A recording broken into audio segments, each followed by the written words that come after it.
Ne morate se bojati da dovoljno ne činite nešto, ne činite dovoljno. I ne samo to, nikad nećete dovoljno činiti. Isus je učinio dovoljno.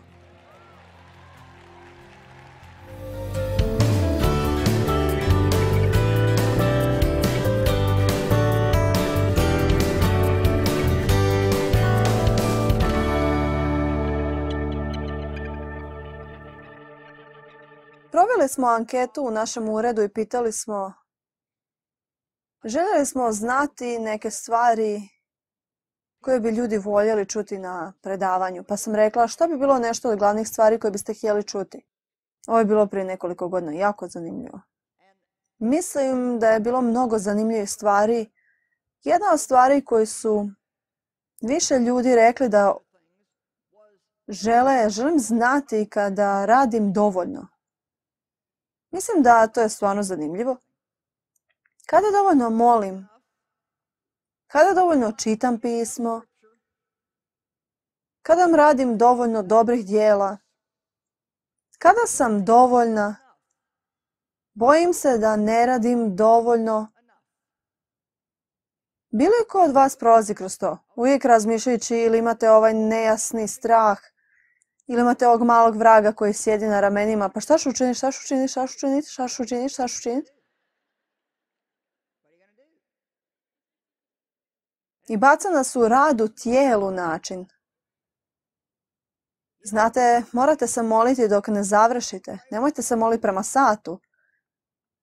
Nemojte dopustiti da neko dođe u vašu crkvu ili gleda nekog na TV-u koji vam daje svjedočanstvo o tome kako su 5 sati molili svako jutro i onda idete to pokušati jer su oni to činili. Bićete dosadna, jedna, nesretna osoba. Pokušala sam to jednom. Objavila sam obitelji, započet ću moliti 4 sata svaki dan. Imali smo zastupnicu koja je došla u našu crkvu i čovječe imala je silu Božju u sebi. Pomislila sam, slava Bogu, želim to. Dobro, jedini problem je što ona je bila pomazana za to, a ja nisam. Molila sam se o svemu što sam znala moliti oko 2-3 puta i pogledala u sat i prošla je samo 5 minuta. Gospode, smiluj se. Pa nisam htjela izaći iz sobe pa sam legla na pod i zaspala.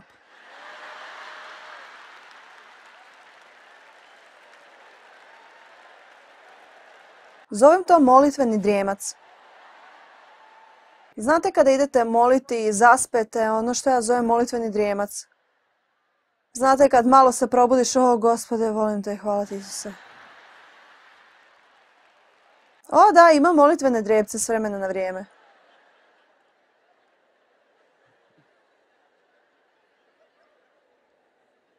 I onda sam čula sve podučavanje o ne možete li moliti sa mnom sat vremena, tako da svi u cijelom svijetu pokušaju moliti sat vremena. I to me zaprepašćuje na stvari do kojih dolazimo, s onim što nas Bog pomaže da činimo i onda kažemo svima ostalima što trebaju činiti. Ne pitajte me koliko dugo molim, neću vam ni reći, više ni sama ne znam. Molim tijekom dana, ne znam, ne zanima me. Ne mirim stvari, više ne računam.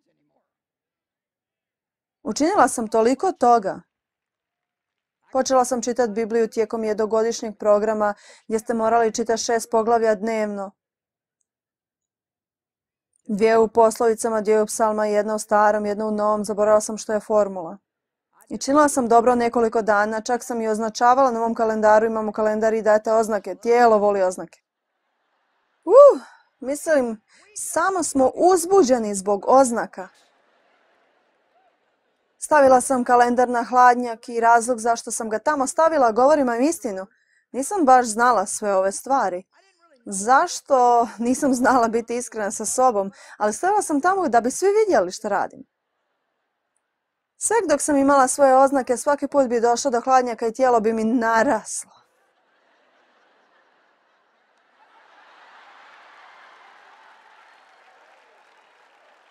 Mislim kako bi bilo bolje da se molite 4 sata dnevno i čitate Bibliju kroz godinu dana. To je radilo neko vrijeme pa sam počela zaostajati sa poglavljima. I bila sam oko 36 poglavlja iza i tako. Imala sam rupe u kalendaru, tako kad bi svaki put došla do njega, on me osudi onda.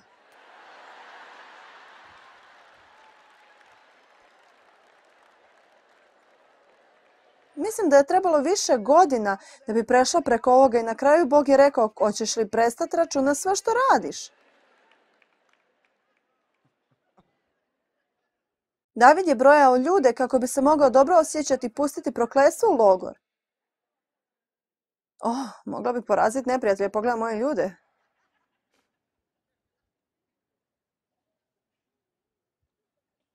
Tako da se ne morate bojati da ne radite dovoljno. Ne radite dovoljno.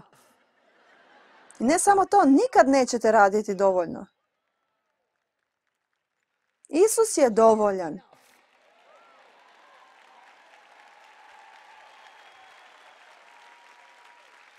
Učinio je dovoljno. Zato radimo ono što nas vodi duh, radimo ono što smo pomazani i ne uspoređujemo se s drugim ljudima, jer Bog različite ljude pomazuje na različiti način. Dajte sada. Dajte. Moje vrijeme s Bogom i vrijeme molitve ujutro je kao jedenje duhovnog doručka. Ne znam kako da vam to objasnim, ali mogu reći da kad sam puna, ponekad moram jesti 2 sata, ponekad 30 minuta, ponekad 45, ali mogu reći kad sam puna. I kad se osjećam punom, osjećam se zadovoljno, osjećam se spremnom za dan. Ali ja ne idem iz svoje kuće dok ne dobijem svoj duhovni doručak jer znam da osim njega ne mogu ništa učiniti. Imam slabosti, trebam njegovu snagu. Ja sam nesavršena pa moram i imam savršenu osobu koja u svakom trenutku prolazi kroz mene. Ne moram računati na sve što radim, mislim da je to uvrijedljivo za Boga.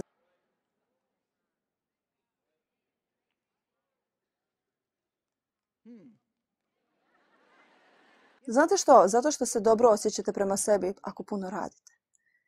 Osjećate se loše ako ne radite. Sad ne kažem da ne postoji nešto pogrešno u tome da imate ciljeve, znate, želite postaviti cilj, molim 30 minuta svaki dan, to je u redu. Ali nemojte moliti u tijelu. Nemojte sjediti tamo i smišljati što ćete reći, jer kad ste rekli sve što vam treba, mislim ako ste rekli sve što vam treba i dalje želite 30 minuta, samo sjedite tamo u Božje prisutnosti i recite. Ovdje sam Bože s najvećim neradom u svemiru, pomozi mi. Dajte, Bog želi iskrenu komunikaciju, ne hrpu religioznih gluposti.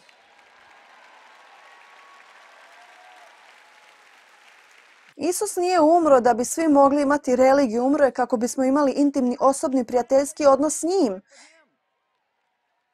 Intimnost, život je stvaran, problemi su stvarni. Donesite Isusa u svoj pravi život, ne samo svoj crkveni život, vaš pravi život. Haleluja. Dobro, ovo mi se sviđa. Pogledajmo Efežane 2, 8 i 9. Ovo je stih koji koristimo za spasenje, ali moramo ovo primjenjivati na svako područje našeg života. Jer je po slobodnoj milosti Božjoj namjernoj naklonosti da ste spašeni i oslobođeni od sudbe sudjelovanja u Kristovom spasenju po vjeri i to spasenje nije od vas, ne od vašeg vlastitog činjenja, zbog vašeg nastojanja, već je dar Božji. Ne zbog dijela, ne ispunjavanja zakonskih zahtjeva, da niko ne bi se pohvalio. Nije rezultat onoga što iko može učiniti, tako da se niko ne može ponositi u tome i slaviti sebe. Moramo živjeti na taj način. Broj 5. Strah od toga da budete iskorišteni. Još malo se nosim s tim. Bog nam govori da smo ponizni i krotki, ali obično se bojimo da ćemo, ako uzmemo takav stav, ljudi će gaziti po nama. Bojimo se da će nas iskoristiti. 1. Petrova 5.6 kaže, ponizite se pod moćnom božanskom rukom koja će vas u pravo vrijeme uzvisiti. Krotkost nije slabost, već snaga pod kontrolom. Uvijek sam imala ovaj stav, nećete razgovarati sa mnom tako, nećete me tako tretirati.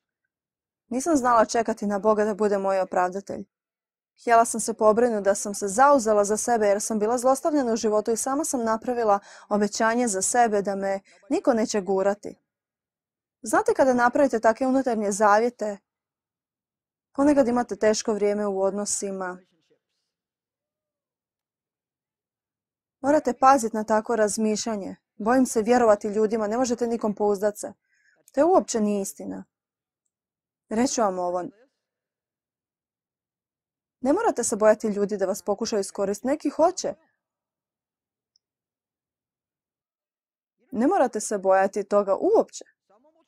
Neko će s vremena na vrijeme to pokušati, ali Bog je taj koji će se pozabaviti s onima koji vas pokušavaju zloupotrijebiti. Bog će to riješiti. Ne možete se izdvojiti i odbiti uključiti se s bilo kim jer se bojite boli. Ljubav boli. Ne možete voljeti i nikad nemati bol. Ako se otvorite u ljubavi, imat ćete bol, ali zadavat ćete nekome bol.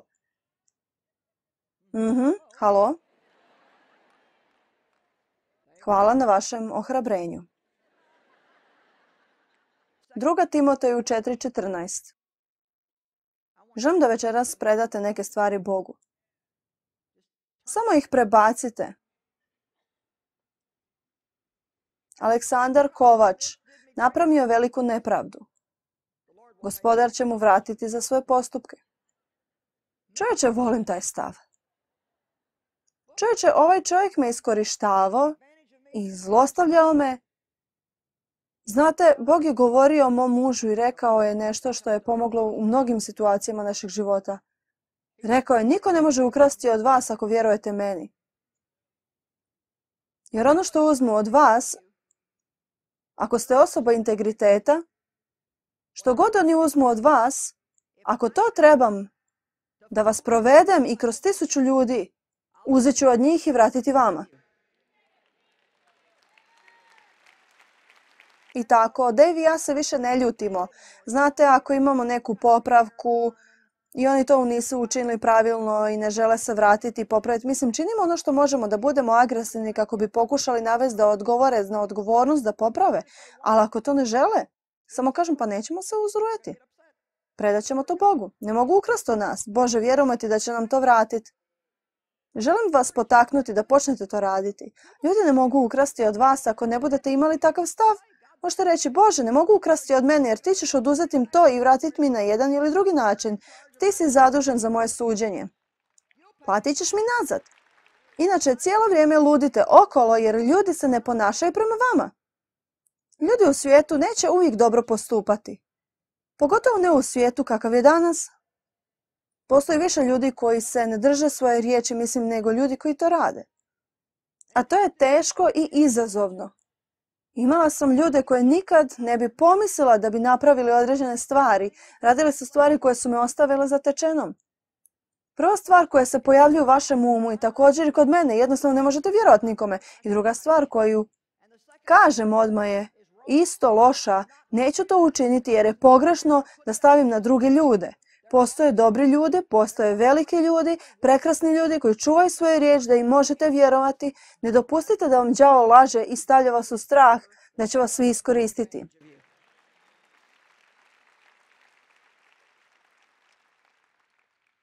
Broj 6. Strah od sudjelovanja. Znate, povezano sa ljudima je često nered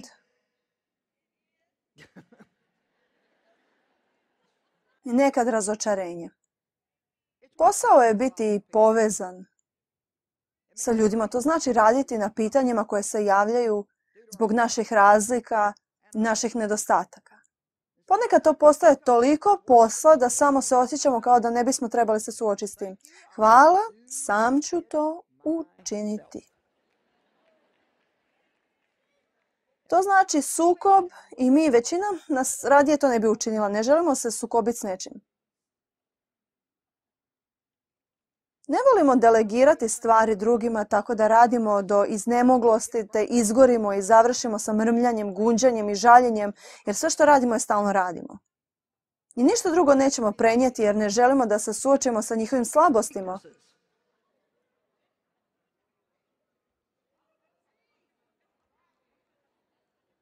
Možda oni to ne čine kao što mi radimo. Jer na posljedku mi smo jedini koji možemo učiniti sve ispravno. Dobro, reću vam nešto. Bila sam mrtva prije otprilike 6 godina. Od sveg posla koje sam radila u pokušaju izgradnje ove službe i onoga što sam osjećala da me Bog zove. I bilo je lakše u ranim godinama. Ali postoji zasićenje koje dolazi i upravo sam počela osjećati kao da to više ne mogu učiniti. Mislim, sve što sam činila bilo je posao. Mislim, napisala sam 90 knjiga. Nisam to učinila na odmoru. Amen. I nije mi žao. Želim ostaviti nasljeđe tijela Kristova sa 100 knjiga. To je moj cilj. Želim ih ostaviti. Želim ljudi da čitaju moje knjige dugo vremena nego što me Isus odvede kući. Jer neke knjige su najvažnije utjecale na moj život i te knjige su napisane u 16. i 17. stoljeću. Dakle, kada je riječ na papiru, tamo je za uvijek. Očigledno možete vidjeti iz veličine službe i količine stvari koje nam Bog dopušta da činimo, gdje je potrebna ogromna količina posla. Sjećam se prije nekoliko godina, rekla sam mužu, znaš šta? Neću to više raditi tako teško, ne mogu to više. Ako moramo smanjiti ovu službu, ja ću to učiniti. Dobro. Upravo u to vrijeme, naš najmlađi sin, koji je sada 31, bio je 25 tada,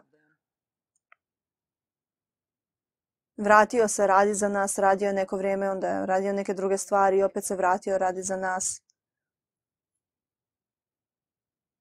I počela sam shvaćati da ga je Bog stavio tamo da preuzme veliku odgovornost koju sam ja imala. Naš najstariji sin već je radio za nas i bio je u svjetskim misijama, ali puno stvari koje sam radila bile su stvari sa televizijom i radijom i mislim ne samo da to napravim, nego bila sam uključena u sve druge stvari i tako sam napokon znala da ako ikad ću imati bilo kakav odmor ili bilo kakvu radost ili mir, ne bi mogla sve to činiti. Više nisam mogla činiti sve to. Sigurno sam da ste to rekli neki od vas. Više ne mogu činiti sve ovo.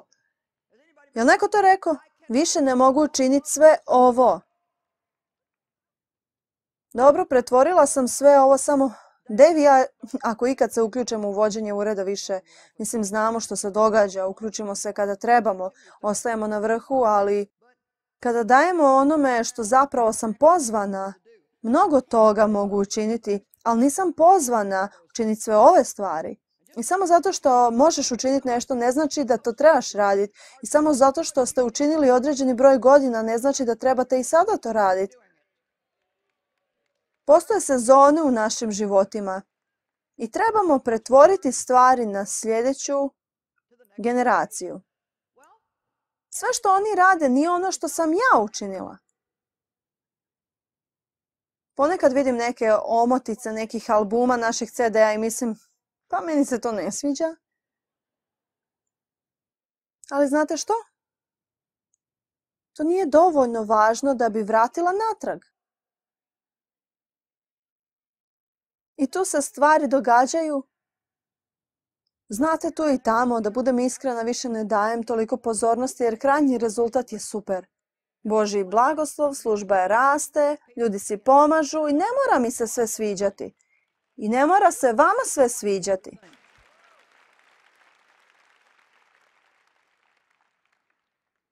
Bili smo na sastanku odbora i još uvijek imam problema sa ostavljanjem svega toga. Znate, puno puta želimo da neko obavi posao i mi dalje rećemo sve. Pa ne možete dati ljudima odgovornost ako im ne date ovlast. Čim mi date ovlast, to znači da morate se vratiti i ostaviti neke stvari. Ne možete sve iščeprkati na smrt. I to tako smo razgovarali o bojama časopisa i htjeli smo koristiti neke boje koje mi se ne sviđaju. Rekla sam, ne sviđa mi se to. A moj je sin rekao, pa neki ljudi to vole. Rekla sam, pa ja ne. Rekao je, oprostite, nisam znala da ste pozvani za službu na sebe. Wow!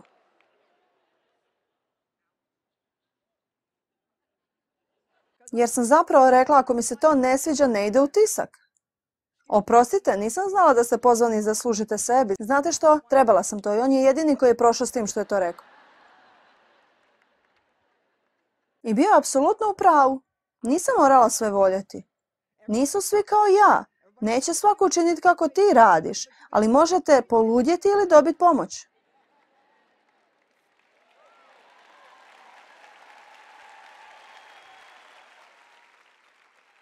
Pogledajmo izlazak 18 na trenutak. Želim vam nešto pokazati. Ovo je dobro.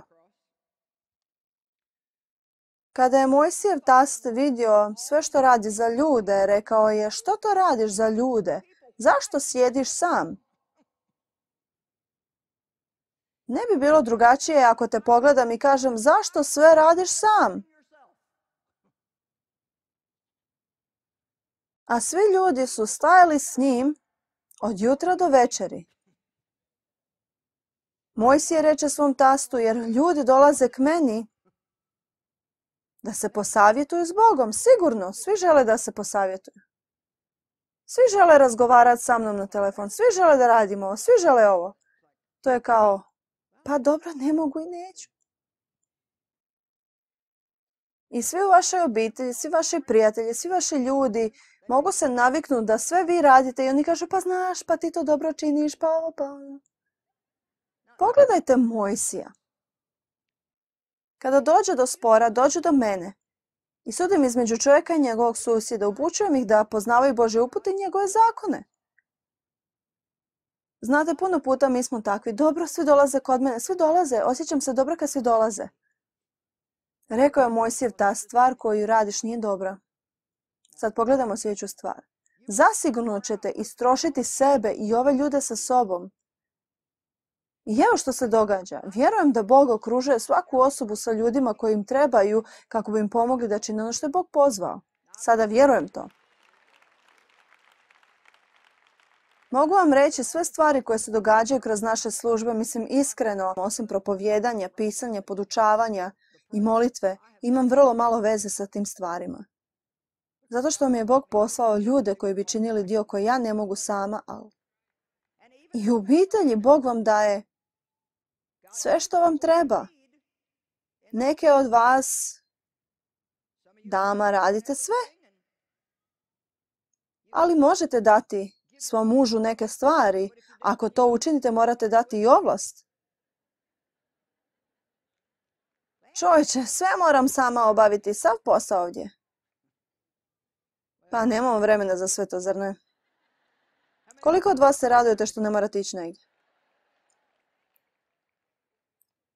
Znate, želimo da naši muževi budu duhovna glava kućanstva, sve dok ne postanu i onda počnu uzimati autoritet. Samo se vrati natrag do vašeg naslonjača. Lezi tamo i gledaj malo više TV-a. Mislim da želim da platiš račune, a sad kad mi govoriš što mogu, što ne mogu potrošiti, vrati se to. Hvala. Kažem da je ovo večeras zabavno, jedva podnosim.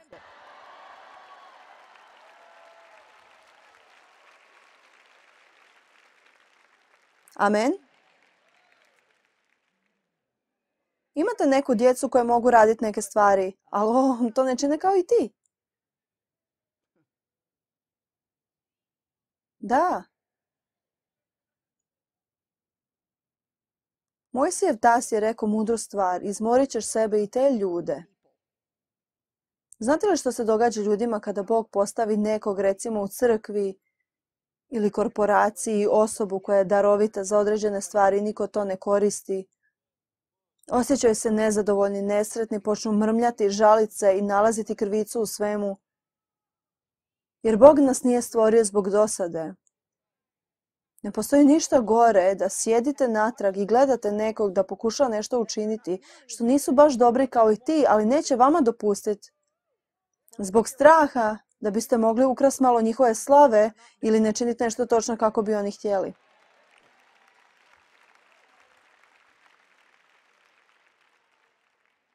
Ne trebate se bojati povrijeđenosti ako sudjelujete negdje. Bićete. Pa ne volite to baš. Ali preživjet ćete i narašćete, naučit ćete i obnovit ćete se i imat ćete pomoć.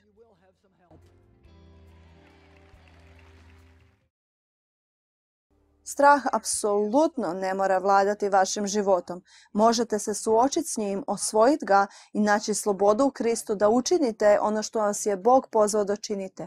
To možete učiniti čak i ako morate učiniti u strahu. Hvala vam što